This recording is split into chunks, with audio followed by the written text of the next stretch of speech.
name is Patrick Nyerere, son of Cleophas Nyerere. My dad is the first Congolese politician with albinism. The reason why I like to talk about this skin condition is because I was bullied for having a father living with it. I was 9 years of age when I was first told by one of my classmates that my father looks ugly because he's living with albinism. At that time, I wasn't as strong as I am right now. I decided to cry in front of the whole class. Everyone saw my weakness. What was supposed to be a one-day fight between two classmates turned into 4 long years of bullying that led me to being depressed. I changed schools, but the situation was still the same. I asked my father to buy me a plane ticket to Cape Town. I arrived in Cape Town, and things are still the same. People living with albinism are still rejected. Some of them have been persecuted and mutilated. The body parts are sold to witchcraft doctors because people believe that it brings luck and financial prosperity.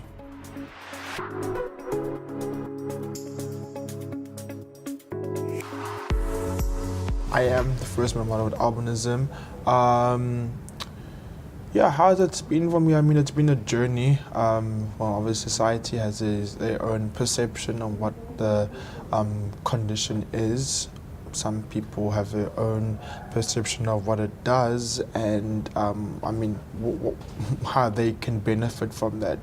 For example, killings, thinking that hair is magical and can provide you more luck or whatever.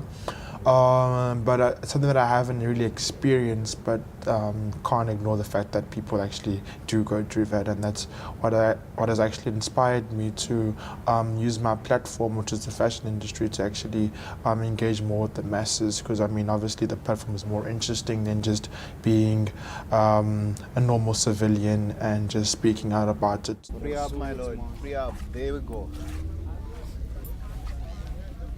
How much is it, man?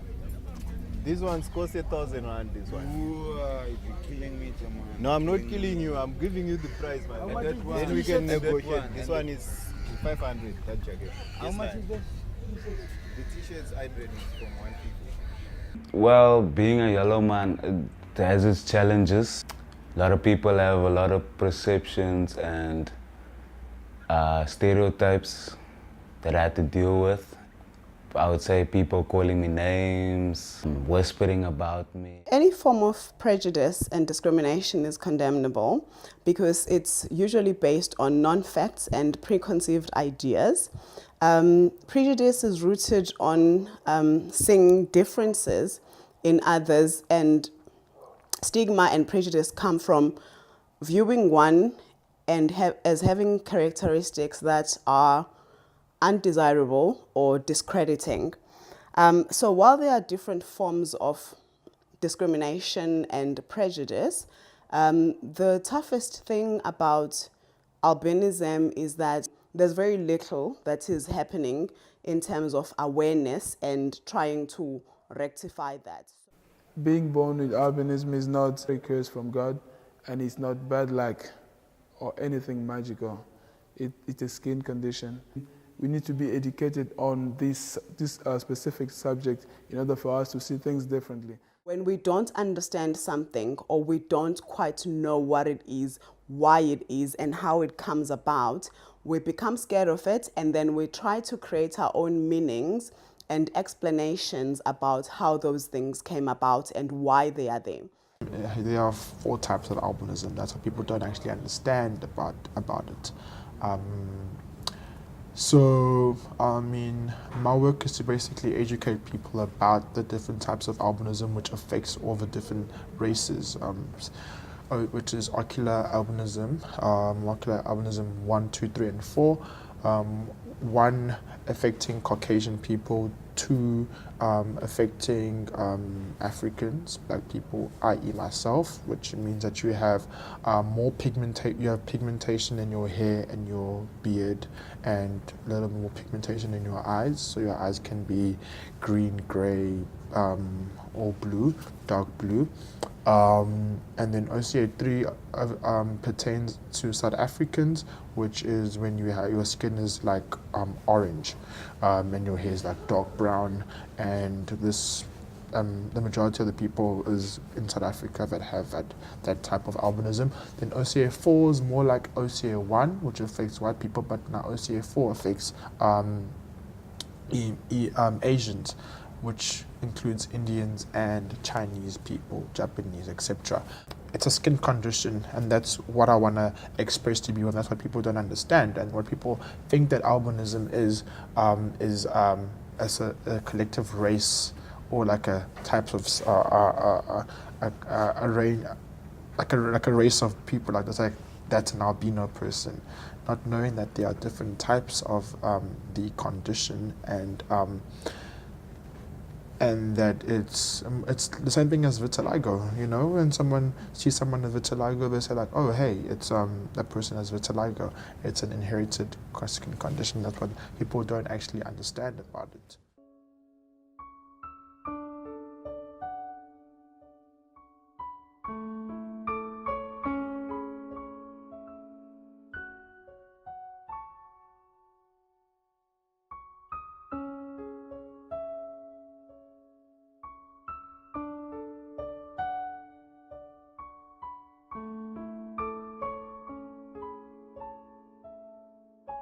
Yeah, I've been following that case with the 17-year-old, and there's another case that I've also been following about a 13-year-old child that was also killed and dismembered, also for ritual purposes. How I feel about it, I mean, nobody wants to see anybody get killed, you know. So, I mean, it's a very sad story. But in the case of the 13-year-old, I'm glad that that there's justice being served, because there was 5 guys involved and none of them got bail. So it's good to see that there's some form of justice now being pursued, and it'll be an example to other people out there that are having the same idea of killing and dismembering people for ritual purposes, that there will be consequences to be faced.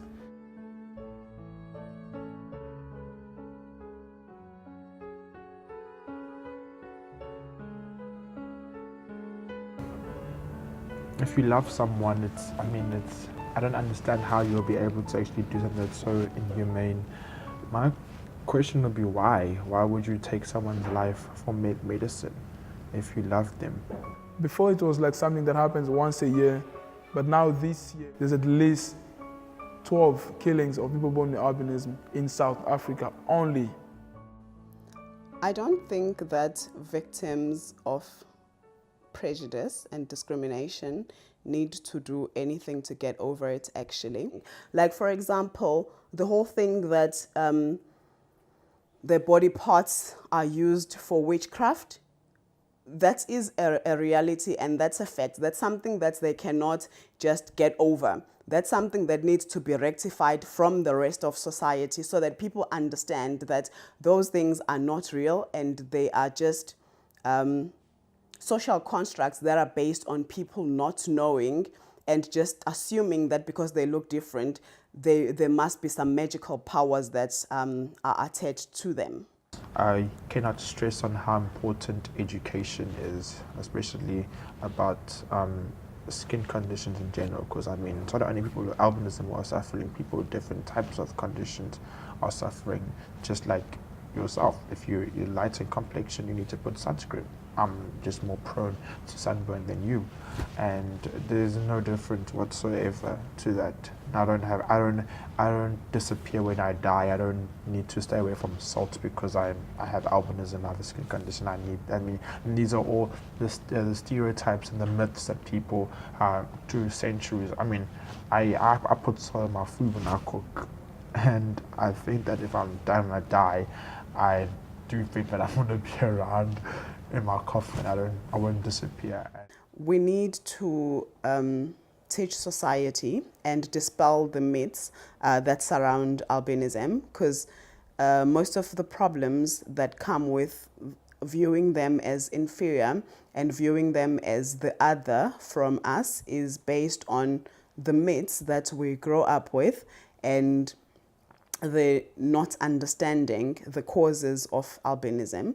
We also need to demystify albinism and understand that the differences are minor genetics and they are not intellectual or spiritual. So they don't possess any superpowers and we can't use them for anything other than just being friends with them. We're all different. At the end of the day, we're all different. I don't feel different than anyone else. I feel different in my own difference, and so is everyone else who has albinism. We all have, and yourself too. I have certain aspirations. You have your own aspirations. I wanna be a mushroom. You wanna be bacon. I mean, it's different thing. We're all different. It's like a garden. You know, some people think that they're more superior than others. White people think that they're better. But I mean, there's white people, there's Indians, there's I mean, that's the beautiful thing about that's the beautiful thing about us, that we are different. No one is going to be the same. It's like I said, it's like a garden. It's pretty boring if you're going to have a garden of just sunflowers. But then on the other side we are as a garden full of dandelions, roses, sunflowers, and just different colors, and that's what makes us different and beautiful in the same sense. Whatever form of, let's just call it disability or whatever you want to call it, you need to accept it, and by accepting it you will be able to embrace it and make it your own, because that's what's unique to you. So my advice would be to anybody that's living with yellowness or some sort of illness or disability or whatever, is accept it and embrace it and just be you at all times. I mean, people will eventually fall in love with the person that you are and not for XYZ that's wrong with you, you know? We still have a long way to go. A lot of work needs to be done in order for the killings of people born with albinism to end. Otherwise, spending time with Tem and Sanele was really worth it. Initially, I just wanted to learn more about albinism, but I ended up getting life lessons from them. Sanele is full of life. Tem has such a strong character. I would love to see more people living with albinism in the public eyes like Sanele, and embrace this skin condition like Tem.